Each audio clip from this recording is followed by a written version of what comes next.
Modern physics आधुनिक भौतिकी, ये चैप्टर चल रहा है। इसमें ऑप्टिकल फाइबर के टॉपिक्स में क्लासिफिकेशन ऑफ ऑप्टिकल फाइबर्स यानी ऑप्टिकल फाइबर का वर्गीकरण, इसकी चर्चा होगी। इसमें हम single mode optical fibre, multi mode optical fibre, step index optical fibre और ग्रेडेड इंडेक्स ऑप्टिकल फाइबर, इनकी चर्चा करेंगे। और साथ ही साथ एप्लीकेशंस और यूजेस ऑफ ऑप्टिकल फाइबर और ऑप्टिकल फाइबर से संबंधित हम कुछ न्यूमेरिकल इस लेक्चर में सॉल्व करेंगे। तो आइए लेक्चर स्टार्ट करते हैं। Classification of optical fibre, optical fibre का वर्गीकरण।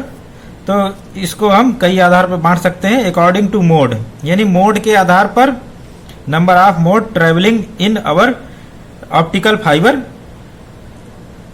मोड के आधार पर ऑप्टिकल फाइबर दो प्रकार के हैं। सिंगल मोड ऑप्टिकल फाइबर, इसको SMF कहते हैं, single mode fibre. Multi mode optical fibre यानी multi mode optical fibre, MF कहते हैं, MFF। तो इस तरह से single mode and multi mode optical fibre. दूसरा क्लासिफिकेशन है हमारा according to refractive index. According to refractive index, अपवर्तनांक के आधार पर, यानी कोर और क्लैडिंग के अपवर्तनांक के आधार पर फाइबर्स दो प्रकार में क्लासिफाइड हैं, step index fibre and graded index fibre. तो हम इनकी वन बाय वन स्टडी करते हैं। पहले single mode optical fibre. Single mode optical fibre या SMF, सिंगल मोड फाइबर।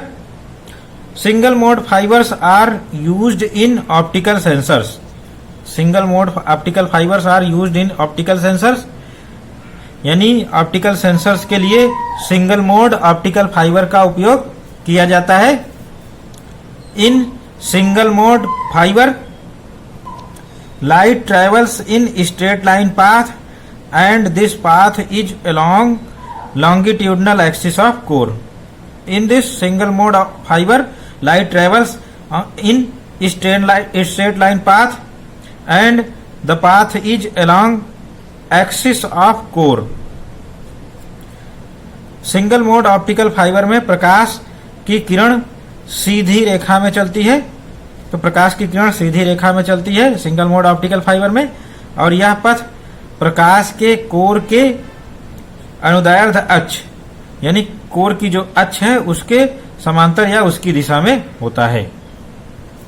तो इस तरह से ये हमारा सिंगल मोड ऑप्टिकल फाइबर है, जिसमें लाइट रे कोर की एक्सिस है, ये एक्सिस है कोर की, तो कोर की अक्ष के समांतर लाइट रे सीधी रेखा में चल रही है बिना किसी रिफ्लेक्शन के। तो इस तरह से सिंगल मोड ऑप्टिकल फाइबर में हमारी रे इस तरह से सीधी रेखा में चलती हुई चली जाती है कोर के अक्ष के समांतर या अनुदिश।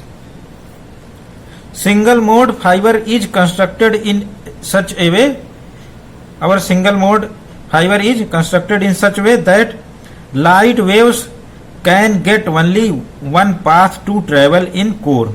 Light waves can get only one path. Light waves can get only one path to travel in the core. For this purpose, diameter of core is kept very less or narrow. It is 5 micrometer to 10 micrometer. That is nearly equal to wavelength of light. Single mode optical fibre इस प्रकार से निर्मित किया जाता है कि प्रकाश तरंगों को इसमें संचरण करने के लिए केवल एक ही पथ मिलता है। तो इस तरह से इतना पतला बनाया जाता है, प्रकाश तरंगों को चलने के लिए एक ही रास्ता या एक ही पथ मिलता है। इसके लिए फाइबर कोर का व्यास बहुत कम रखा जाता है। फाइबर कोर की व्यास 5 माइक्रोमीटर यानी 5 × 10⁻⁶ मीटर से 10 माइक्रोमीटर तक रखा जाता है, जो कि संचरित होने वाली प्रकाश की तरंग दैर्ध्य के लगभग बराबर है। तो ये प्रकाश की तरंग दैर्ध्य के लगभग बराबर है, इसलिए प्रकाश जो भी प्रकाश चलेगा वो एकदम सीधी रेखा में चलता चला जाएगा। तो ये कहलाता है हमारा सिंगल मोड ऑप्टिकल फाइबर, जिसमें कोर के अंदर से लाइट सीधी रेखा में चलती चली जाती है, कोर के अक्ष के समांतर यानी एक्सिस ऑफ कोर के parallel. Next, multimode fibre MMF, multimode fibre. Multimode fibres are used in telecommunication networking, that is telecommunication networking के लिए मल्टीमोड फाइबर्स का उपयोग किया जाता है। Multimode fibres is a special optical fibre design to carry multiple light और mode simultaneously, यानी multimode fibre एक ऐसा ऑप्टिकल फाइबर है जिसे एक साथ कई प्रकाश की किरणें या मोड्स ले जाने के लिए डिजाइन किया गया है। Each eight a different reflection angle inside optical fibre, each eight a different reflection angle inside optical fibre. तो इस तरह से प्रत्येक किरण का फाइबर के अंदर, फाइबर के कोर के अंदर अलग अलग कोण पर परावर्तन यानी परावर्तन कोण पर गिरती हैं या पड़ती हैं। तो ये हमारा मल्टीमोड ऑप्टिकल फाइबर है जिसमें कई सारी लाइटें अलग अलग एंगल पर डाली जाती हैं और ये इनका जो टोटल इंटरनल रिफ्लेक्शन है, पूर्ण आंतरिक परावर्तन, वो अलग अलग एंगल से होता है। तो ये रेज चलती चली जाती हैं ऑप्टिकल फाइबर में और फिर दूसरे एंड पर हम डिटेक्टर से इनको अलग अलग एंगल पर आउटपुट में निकलती हैं, तो ये डिटेक्ट हो जाती हैं और इनके थ्रू जो इंफॉर्मेशन है उसको डिकोड करके यूज की जाती है। Diameter of core of multi mode fibre, diameter of core is kept larger 50 micrometre to 100 micrometre which is very larger than single mode optical fibre. The most prevalent size is 62.5 micrometre, यानी multi mode fibre की core का व्यास लगभग 50 micrometer से 100 micrometer तक रखा जाता है तथा सबसे प्रचलित आकार 62.5 माइक्रोमीटर होता है। माइक्रोमीटर हमारा 10⁻⁻⁶ मीटर के बराबर होता है। तो इस तरह से मल्टी मोड ऑप्टिकल फाइबर जो सबसे ज्यादा यूज होते हैं उसमें 62.5 माइक्रोमीटर का कोर का व्यास रखा जाता है और इसमें कई सारी लाइटें यानी जो इंफॉर्मेशन कैरी करती हैं, प्रकाश की किरणें, वो एक साथ चलती हैं, अलग अलग दिशाओं में चूंकि चलती हैं इसलिए इन्हें आउटपुट में अलग अलग दिशाओं में ही हम प्राप्त करके इनसे जो इंफॉर्मेशन है उनका उपयोग करते हैं। Multimode fibre is mainly used to transmit across comparatively shorter distance. Our multi-mode optical fiber is used for transmit information at shorter distance, while single mode fiber is used mainly for longer distances information carrying. Multi mode fibre साधारणतया छोटी दूरियों पर data संचरण के लिए उपयोग में किया जाता है, जबकि सिंगल मोड फाइबर साधारणतया लंबी दूरियों के लिए उपयोग किया जाता है डाटा संचरण के लिए। तो इस तरह से सिंगल मोड फाइबर छोटी दूरियों के लिए यानी शॉर्ट डिस्टेंसेस के लिए उपयोग किया जाता है डाटा ट्रांसमिशन के लिए, और मल्टी मोड लॉन्ग डिस्टेंसेस लंबी दूरियों के लिए डाटा ट्रांसमिशन या डाटा संचरण के लिए उपयोग में किया जाता है। ये हमारा मल्टी मोड ऑप्टिकल फाइबर है जिसमें कोर का व्यास diameter of core 50 micrometre to 100 micrometre होती है और इसमें कई सारी लाइटें अलग अलग एंगल पर डाली जाती हैं, तो इनका अलग अलग एंगल से पूर्ण आंतरिक परावर्तन होता है और ये बार बार पूर्ण आंतरिक परावर्तन यानी टोटल इंटरनल रिफ्लेक्शन के बाद हमें आउटपुट में दूसरे एंड पर अलग अलग एंगल्स पर मिलती हैं और डिटेक्टर इनको अलग अलग एंगल पर डिटेक्ट करके इंफॉर्मेशन का उपयोग किया जाता है। Next classification step index fibre. Step index fibre, ये स्टेप इंडेक्स फाइबर दिखाया गया है जिसमें स्टेप इंडेक्स फाइबर में कोर और क्लैडिंग के अपवर्तनांक N1 N2 N1 is greater than N2। तो इस तरह से कोर का जो अपवर्तनांक है वो कांस्टेंट होता है और क्लैडिंग का भी अपवर्तनांक एक कांस्टेंट वैल्यू होता है। और यहाँ जो इंटरफेस है कोर क्लैडिंग का, यानी कोर और क्लैडिंग की जो सीमा है वहां अचानक से रिफ्रैक्टिव इंडेक्स या अपवर्तनांक चेंज होता है, तो इसको हम स्टेप इंडेक्स ऑप्टिकल फाइबर कहते हैं। Step index optical fibre. When there are abrupt changes in between the refractive index of core material and the refractive index of cladding material in fiber, abrupt change in refractive index of core material and refractive index of cladding material in fiber, then such a type of fiber is known as step index fiber. This is step index fiber. Dispersion of light A and B is shown in step index fiber. यानी जब fibre में core पदार्थ के अपवर्तनांक तथा cladding पदार्थ के अपवर्तनांक के मध्य में अचानक से परिवर्तन होता है, कोर और क्लैडिंग की सीमा पर अपवर्तनांक में अचानक से परिवर्तन होता है। अचानक से परिवर्तन का मतलब कोर और क्लैडिंग के बीच सीमा पर अपवर्तनांक या रिफ्रैक्टिव इंडेक्स अचानक से घट जाता है क्लैडिंग में जाने पर, तो इस प्रकार के फाइबर को स्टेप इंडेक्स फाइबर कहते हैं। Transmission of light take place on principle of total internal reflection. Transmission of light in step index fibre is take place by principle of total internal reflection TIR if refractive index of core be N1 and refractive index of cladding be N2, then it is mandatory for TIR.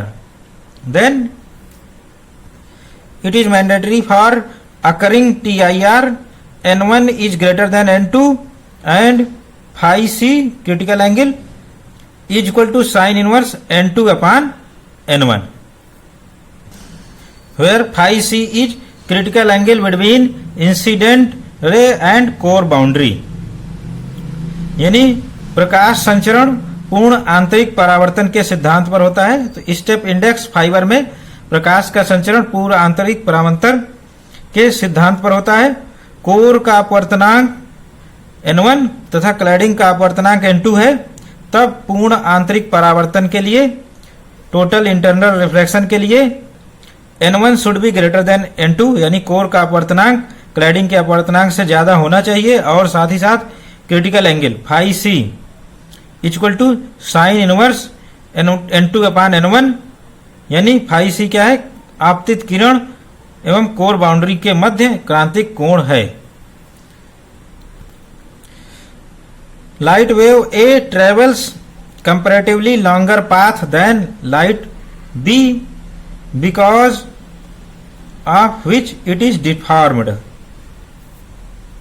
तो इस तरह से प्रकाश तरंग A B की तुलना में अधिक लंबा पाथ तय करता है, इसलिए इससे कुछ विरूपित हो जाता है। तो हमारे स्टेप इंडेक्स फाइबर में संभावना है कि जो हमारी आउटपुट लाइट मिले वो थोड़ी सी डिफॉर्म हो जाए, तो इस कारण से इंफॉर्मेशन हम पूरी तरह से डिकोड नहीं कर पाएंगे। तो ये हमारी लिमिटेशंस आ गई इसमें। अब हम ग्रेडेड इंडेक्स फाइबर के बारे में पढ़ेंगे। ग्रेडेड इंडेक्स फाइबर, ये हमारा ग्रेडेड इंडेक्स फाइबर है। इसमें जो रिफ्रैक्टिव इंडेक्स है वो कांस्टेंट नहीं होता। कोर और क्लैडिंग का रिफ्रैक्टिव इंडेक्स वेरिएबल है।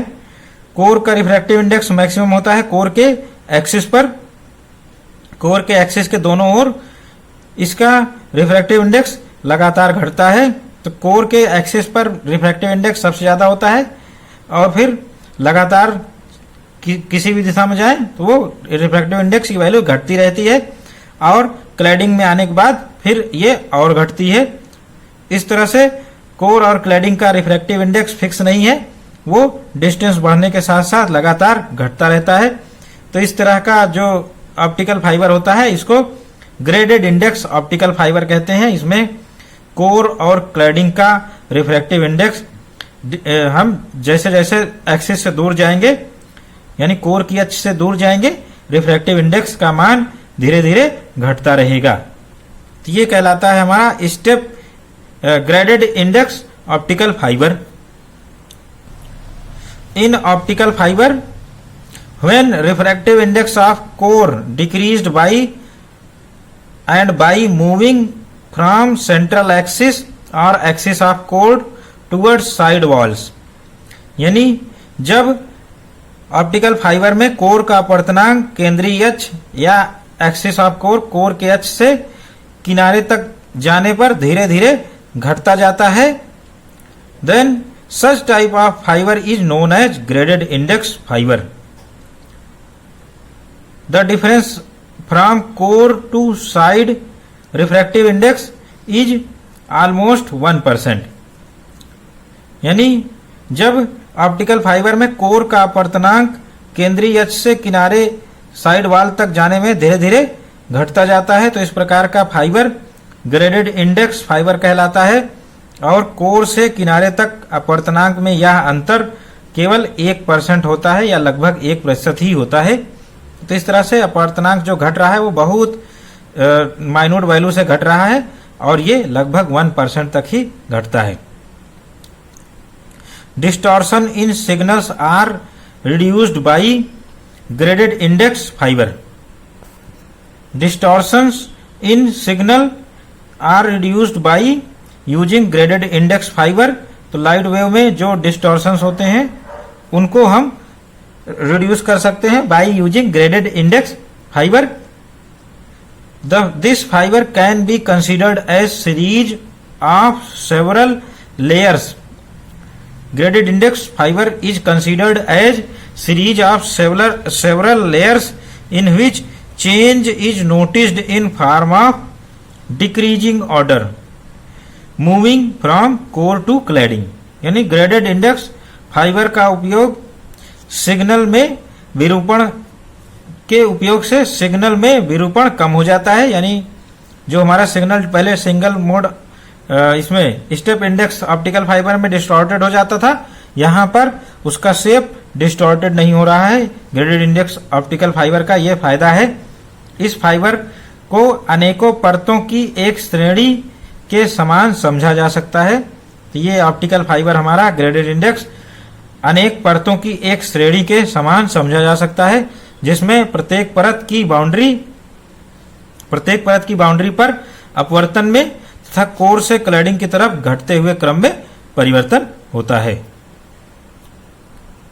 तो इस तरह से ग्रेडेड इंडेक्स ऑफ फाइबर में रिफ्रैक्टिव इंडेक्स लगातार घटता रहता है।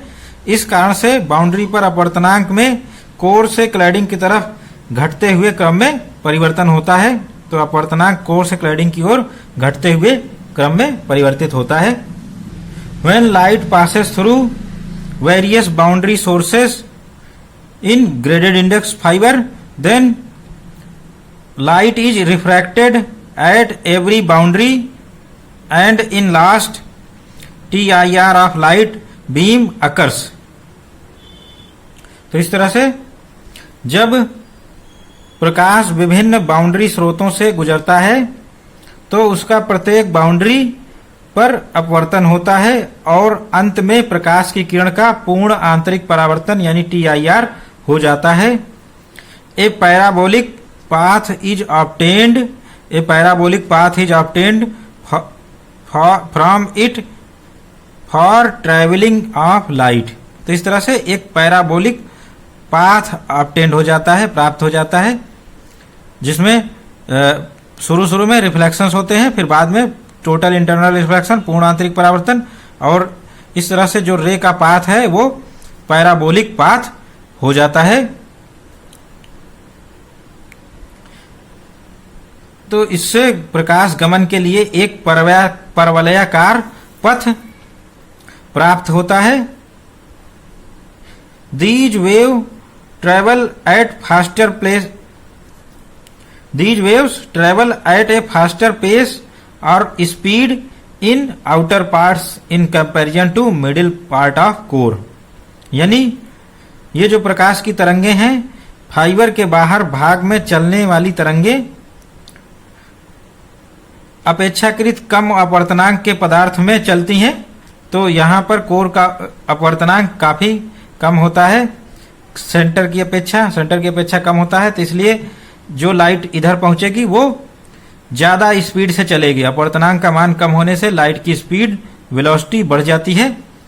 तो इस कारण से कम अपवर्तनांक के पदार्थ में होने के कारण जो हमारी लाइट वेव्स हैं, प्रकाश की तरंगें हैं, वो कोर के मध्य भागों की तुलना में बाहरी भागों में बाहरी भागों में यहाँ पर प्रकाश की चाल ज्यादा होगी, यानी तीव्र गति से प्रकाश चलेगा। इससे लंबे पथ में ये किरणें लंबे पथ को प्राप्त हो रही हैं। लंबे पथ में चलने से समय में देरी का समायोजन हो जाता है, क्योंकि यहाँ पर लाइट की स्पीड बढ़ जाती है इन पॉइंट्स पर। तो इस कारण से जो लंबा पथ रे ने लिया हुआ है, वो लंबा पथ क्या हो जाता है, समायोजित हो जाता है और सारी रेज एक ही टाइम पर पहुंचती हैं, जिससे बाहरी तरंगों का चलना समायोजित हो जाता है।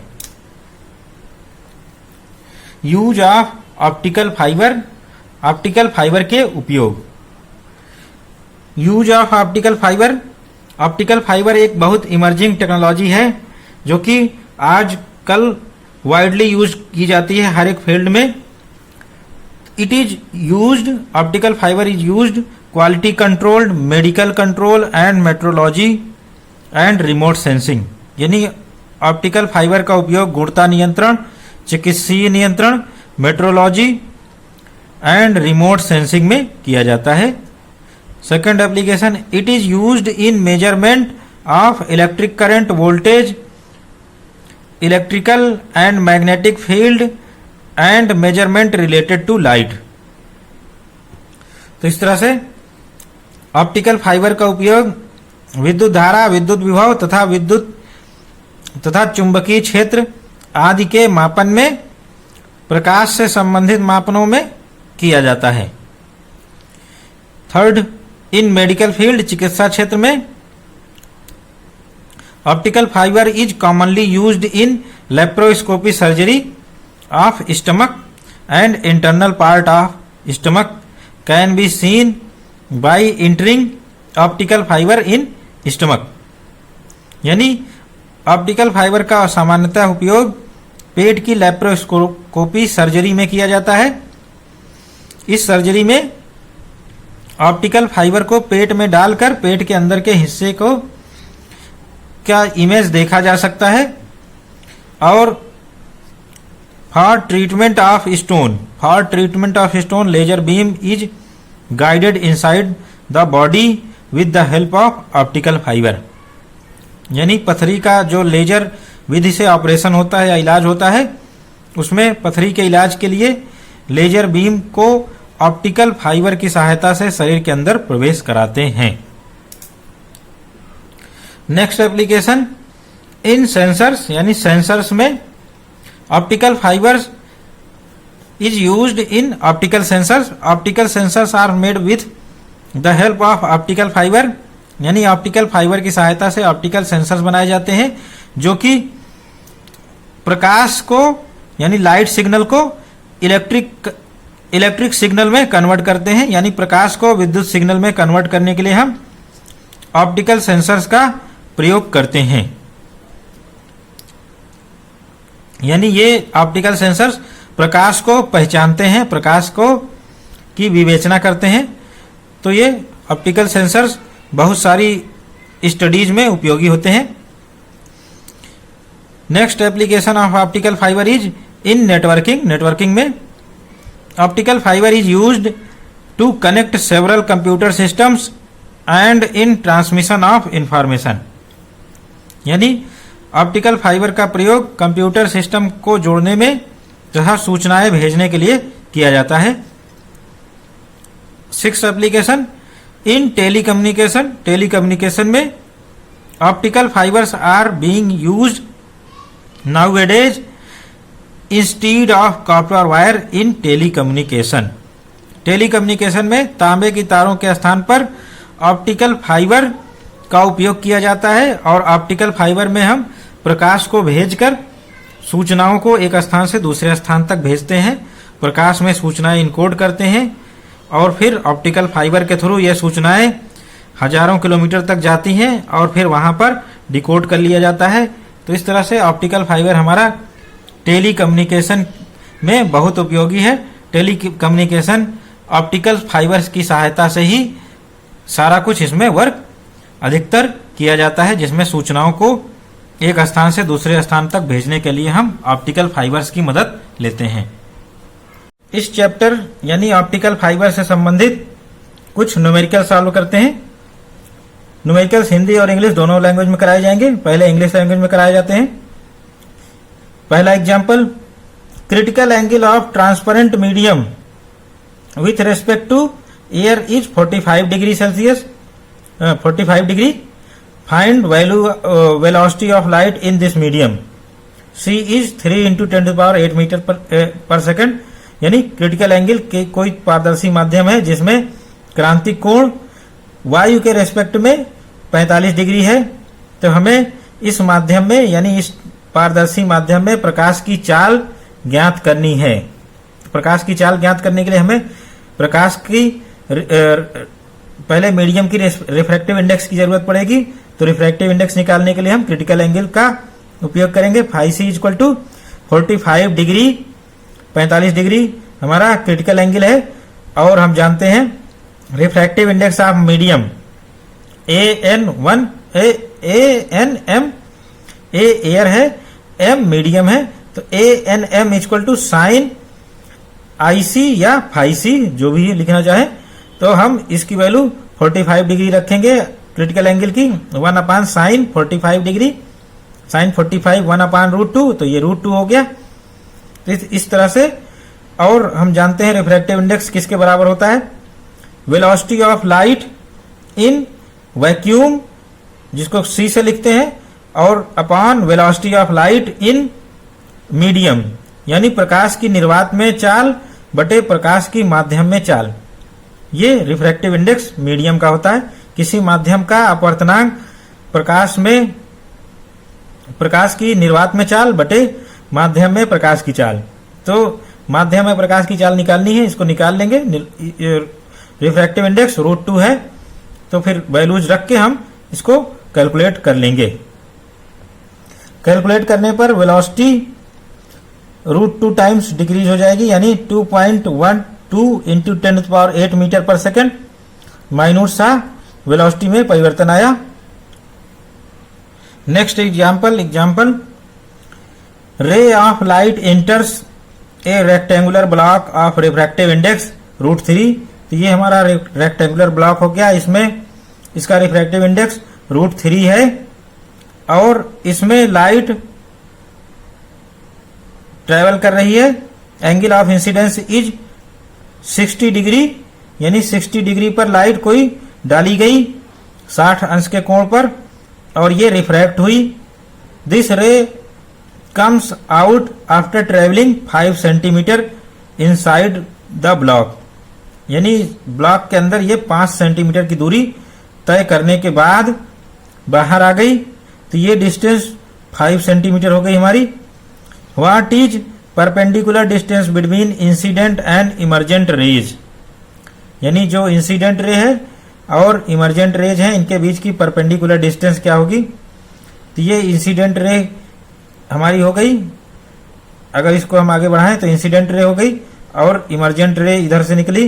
तो इनके बीच की परपेंडिकुलर डिस्टेंस D की गणना करनी है हमें। तो D की गणना के लिए हम पहले ये एंगल निकाल लें। ये वाला एंगल निकालने के बाद हम सीधे D का फार्मूला निकाल लेंगे, क्योंकि ये हमारा 90 डिग्री एंगल है। तो इस तरह से D/5 = sign of this angle. तो ये एंगल निकालने के लिए हम क्या करेंगे, स्नेल के नियम का सहारा लेंगे। N = sin I/sin R। N = sin I/sin R। I 60 degree है और N रिफ्रैक्टिव इंडेक्स √3 है। इसकी वैल्यू रखेंगे। साइन R की वैल्यू कैलकुलेट होगी। साइन R अननोन है। साइन R = हाफ आ जाएगा। साइन 60 डिग्री √3/2 होता है, तो √3 कट जाएगा, साइन हाफ आ गया।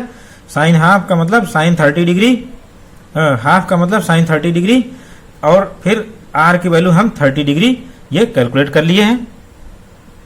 अब हम, चूंकि ये 30 डिग्री हो गया और ये डायरेक्ट रे नॉर्मल से कितना एंगल बनाएगी, 60 डिग्री, तो ये जो एंगल है यहां पर जो एंगल बन रहा है ये एंगल हमारा 30 डिग्री हो जाएगा। 60 माइनस 30 डिग्री। तो इस तरह से d/5 हमारा लंब बटे कर्ण हो गया, तो ये साइन 30 डिग्री हो गया। d equal to sine 30 into 5, तो साइन 30 की वैल्यू हाफ होती है, इंटू 5, तो ये 2/5 centimetre.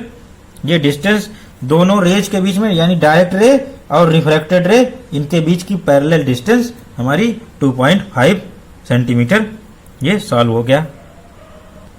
Next question, refractive index of core and cladding. Refractive index of core and cladding of optical fibre are 1.52 and 1.48, that is n1 equal to 1.52, n2 equal to 1.48.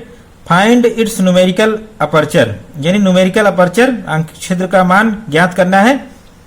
तो सीधे सीधे फार्मूले में value रखेंगे। N A numerical aperture equal to square root of n1 square minus n2 square. n1 1.52, n2 1.48, और इसको जब solve करेंगे तो ये आ गया न्यूमेरिकल अपर्चर 3.3464। तो ये न्यूमेरिकल अपर्चर यानी आंकिक छिद्र की वैल्यू आ गई। क्योंकि रिफ्रैक्टिव इंडेक्स मात्रक विहीन और विमा विहीन होता है, तो इस तरह से हमारा जो न्यूमेरिकल अपर्चर आएगा ये भी मात्रक विहीन और विमा विहीन होगा, तो कोई भी मात्रक नहीं लिखेंगे। एग्जाम में इस तरह से n1 और n2 दिए रहेंगे कि कम से कम कैलकुलेशन करना पड़े। फिर भी अगर कैलकुलेशन करने की नौबत आ गई तो कैलकुलेशन में अप्रॉक्सीमेट वैल्यू लिखेंगे, ज्यादा कैलकुलेशन में टाइम नहीं देंगे, नहीं तो दूसरे क्वेश्चंस के लिए टाइम नहीं बचेगा। तो इस बात का विशेष ध्यान रखेंगे। Next example, glass clad filament is made of glass of refractive index 1.5, यानी जो कोर है हमारी फाइबर की वो 1.5 रिफ्रैक्टिव इंडेक्स की बनी है, जिसका मतलब n1 equal to 1.5 and on matching clad fractional refractive index become 0.0005. This is fractional refractive index change delta equal to 0.0005. This is n1 minus n2 upon n1. Formula इसका n1 minus n2 होता है। फिर इसमें क्या क्या चीजें find करनी है, क्लैडिंग लिस्ट यानी क्लैडिंग का अपवर्तनांक, रिफ्लेक्शन एंगल परावर्तन कोण, एक्सटर्नल क्रिटिकल एक्सेप्टेंस एंगल यानी ग्राह्य कोण का मान क्या होगा, न्यूमेरिकल अपर्चर आंकिक छिद्र का मान क्या होगा। पहली चीज क्लैडिंग लिस्ट फाइंड करनी है, यानी क्लैडिंग का अपवर्तनांक। Given that n1 equal to refractive index of core is 1.5 and delta is 0.005, तो इसकी मदद से हम डेल्टा के फार्मूले की मदद से n2 की वैल्यू फाइंड करेंगे।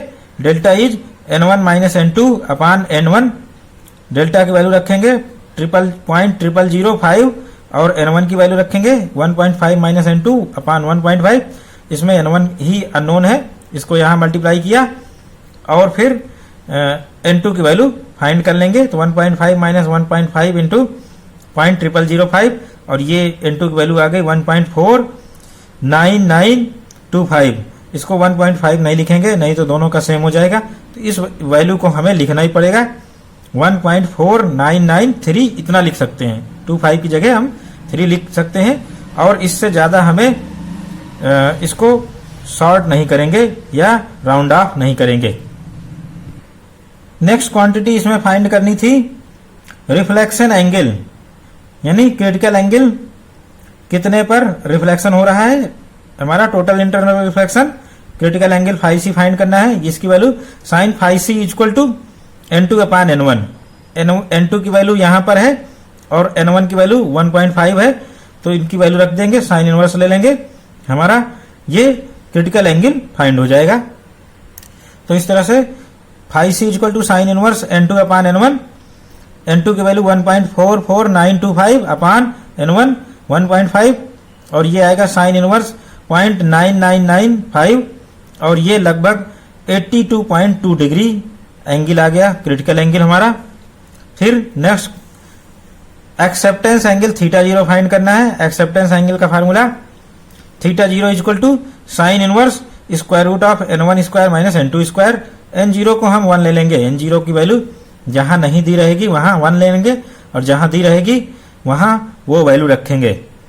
तो जहां नहीं दी है वहां हम 1 मानकर ही चल रहे हैं। और n1 1.5 स्क्वायर माइनस n2 1.49925 इसका स्क्वायर। और जब सॉल्व करेंगे तो ये 0.0474 और फिर इसका साइन इनवर्स लेंगे 2.72 डिग्री। ये हमारा क्रिटिकल एंगल आ गया, यानी क्रांतिक कोण। इसमें लास्ट थिंग फाइंड करनी थी न्यूमेरिकल एपर्चर। न्यूमेरिकल एपर्चर आंकिक छिद्र, इसका मान दो तरीके से निकाल सकते हैं, n1 square root of 2 delta या NA equal to n1 square root of n1 square minus n2 square. यहां पर हमने कैलकुलेट किया हुआ है स्क्वायर रूट, तो यही वैल्यू हमारी न्यूमेरिकल अपर्चर की आ गई 0.0474। ये सीधे लिख लेंगे हम बजाय और कैलकुलेशन के।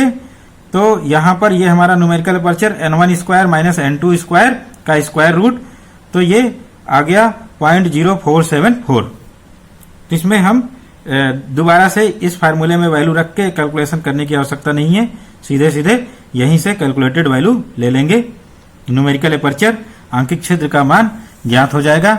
Next numerical, if refractive index of core and cladding of optical fibre are 1 and 0.92 respectively, यानी कोर और क्लैडिंग के अपवर्तनांक 1 और 0.92 है। वैसे ये अपवर्तनांक पॉसिबल नहीं है। 1 से नीचे का रिफ्रैक्टिव इंडेक्स पॉसिबल नहीं है, क्योंकि स्पीड ऑफ लाइट वैक्यूम में सबसे ज्यादा होती है और रिफ्रैक्टिव इंडेक्स 1 से लेसर होने का मतलब इस मीडियम में प्रकाश की चाल निर्वात से भी ज्यादा है। तो ऐसा कुछ पॉसिबिलिटी नहीं है, बस ये न्यूमेरिकल है। तो न्यूमेरिकल को सॉल्व करेंगे, n1 equal to 1.0 and n2 equal to 0.92। फिर हमें कैलकुलेट करना है एक्सेप्टेंस एंगल, ग्राह्य कोण। ग्राह्य कोण का फार्मूला हम जानते हैं, theta zero equal to sine inverse square root of n1 square minus n2 square. n0 जहां कहीं नहीं दिया है वहां एयर का रिफ्रैक्टिव इंडेक्स मान के 1 लिख देंगे और फिर जब इसको कैलकुलेट करेंगे 1 का स्क्वायर माइनस 0.92 का स्क्वायर और फिर ये साइन इनवर्स लेंगे स्क्वायर रूट लेके, तो ये 23.074 आ गया। और जो जहां कैलकुलेट हुआ है ये एक्सेप्टेंस एंगल नहीं कैलकुलेट हुआ है, यहां पर 2 थीटा जीरो ले लिया गया है। तो ये जो कैलकुलेट होके आया 46.15 डिग्री, ये डिग्री एंगल आया है हमारा एक्सेप्टेंस कोण, यानी ग्राह्य शंकु का मान। एंगल ऑफ एक्सेप्टेंस कोण 46.15 ग्राह्य शंकु कोण और एक्सेप्टेंस एंगल ग्राह्य कोण, इसका मान 23.074 degree. Next question, value of numerical aperture, core refractive index and diameter are. Numerical aperture Na 0.16 और refractive index of core 1.45 and diameter of core is 60 centimeter.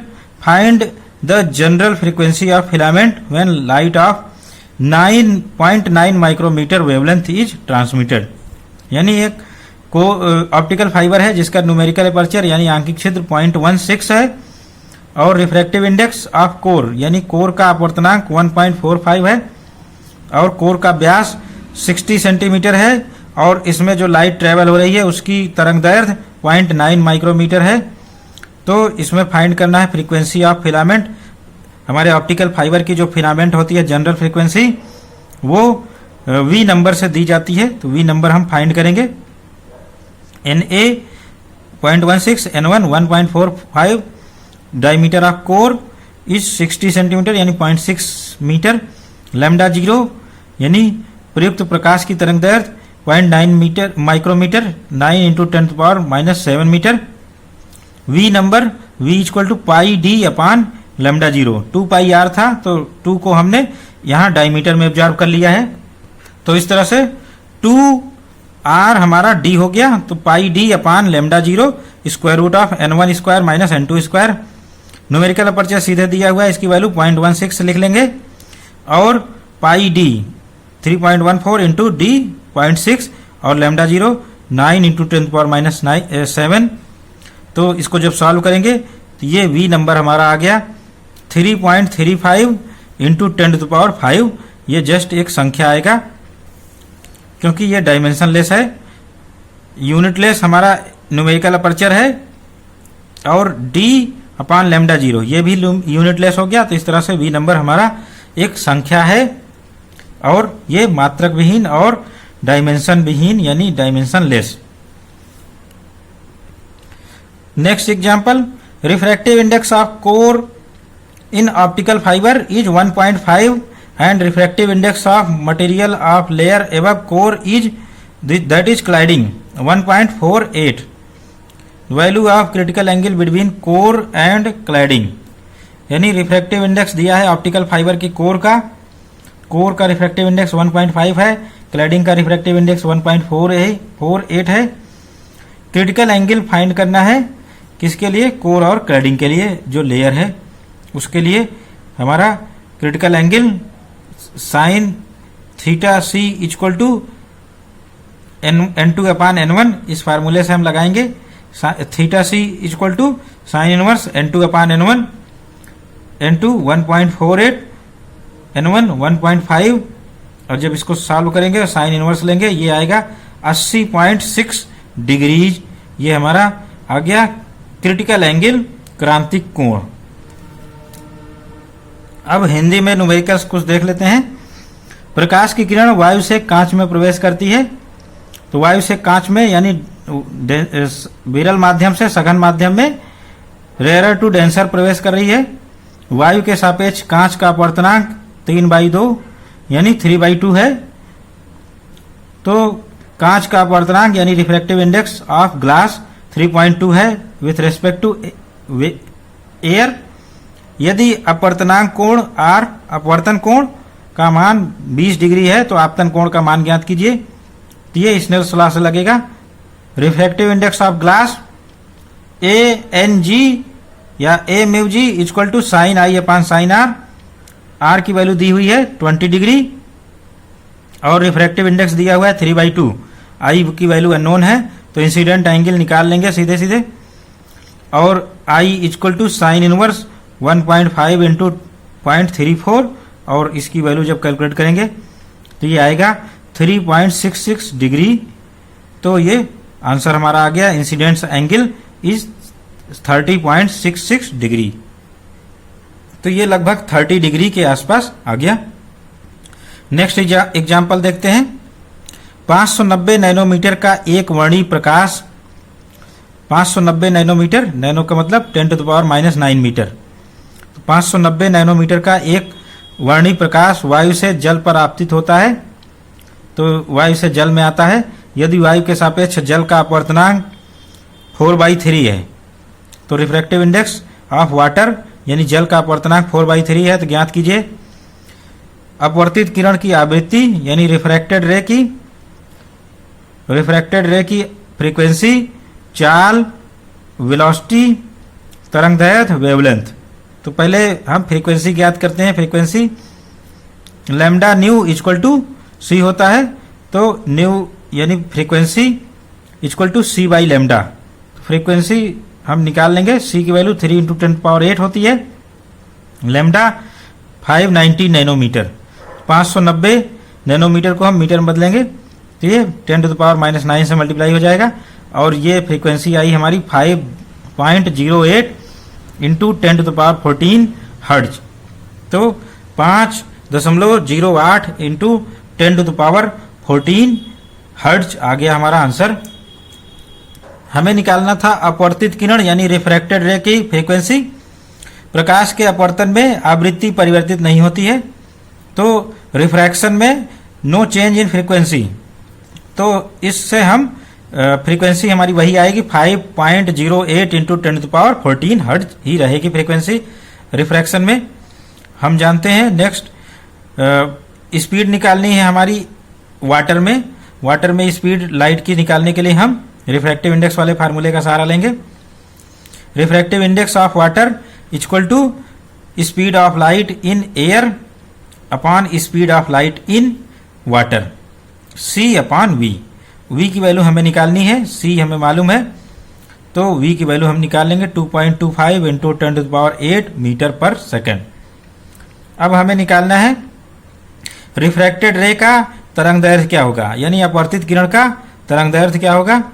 तो वाटर में तरंग दैर्घ्य मान लेते हैं लैम्डा w है और एयर में लैम्डा a है, तो इस फार्मूले से हम निकालेंगे refractive index ANW equal to lambda a upon lambda w, और फिर 4/3 रिफ्रैक्टिव इंडेक्स है हमारा, लैम्डा कितना है 590 इंटू 10⁻⁹। ये एयर में लैम्डा है, तो लैम्डा इन वाटर, प्रकाश की तरंग दैर्घ्य वाटर में क्या होगी 3 इंटू 590 इंटू 10⁻⁹/4, और इसको जब सॉल्व करेंगे तो ये आएगा 4425 यानी 4425 एंगस्ट्रॉम, यानी 442.5 नैनोमीटर। नेक्स्ट क्वेश्चन, किसी ऑप्टिकल फाइबर के कोर का अपवर्तनांक 1.52 है, क्लैडिंग का अपवर्तनांक 1.48 है। वायु से कोर में प्रवेश करने पर प्रकाश किरण का अधिकतम आपतन कोण, तो यानी वायु से हम कोर में प्रवेश कराएं तो अधिकतम आपतन कोण क्या होगा। तो अधिकतम आपतन कोण हमारा कहलाता है ग्राह्य कोण या एक्सेप्टेंस एंगल। तो एक्सेप्टेंस एंगल हमें निकालना है इस केस में, जबकि पूर्ण आंतरिक परावर्तन हो सके, तो ऐसी रेज जो एक्सेप्टेंस एंगल से कम कोण एंगल पर डाली जाती हैं उन्हीं का पूर्ण आंतरिक परावर्तन होगा। तो ग्राह्य कोण का मान निकालेंगे, θ0 इससे लिखते हैं, θ0 equal to sine inverse n1 square minus n2 square upon n0 square का स्क्वायर रूट।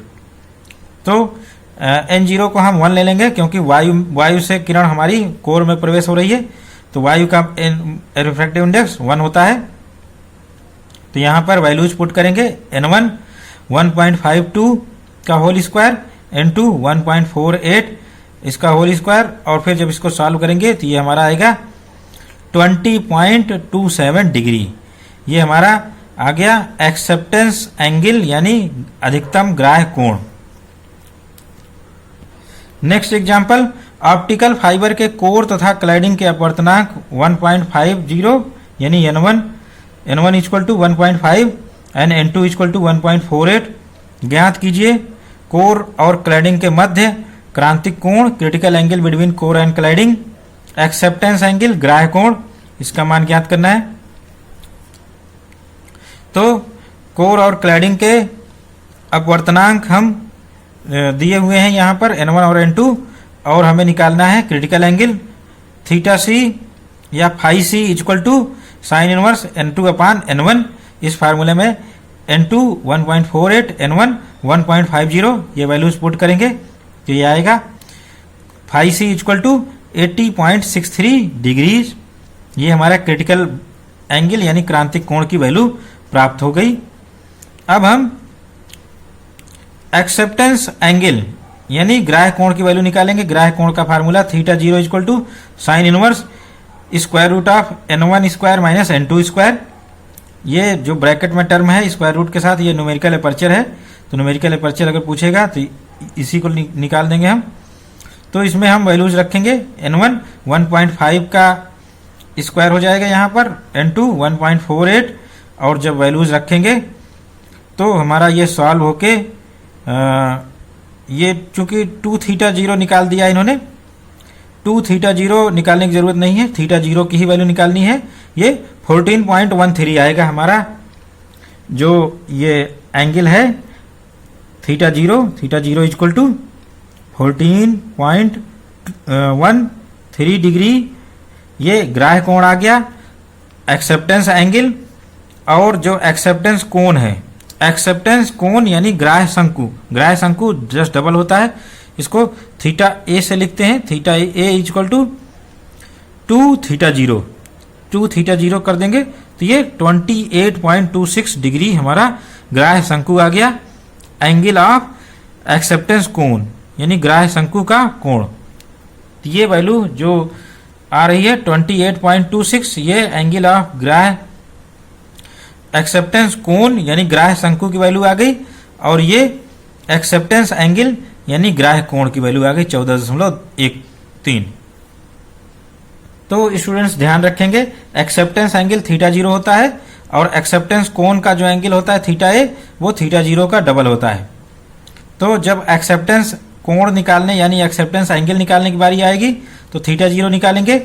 जब एंगल ऑफ एक्सेप्टेंस कोण यानी ग्राह्य शंकु का कोण निकालने को आएगा तो उसके लिए थीटा ए निकालेंगे और वो थीटा 0 का डबल होता है। नेक्स्ट न्यूमेरिकल, एक पारदर्शी माध्यम में वायु के सापेक्ष क्रांतिक कोण क्रिटिकल एंगल 45 डिग्री है।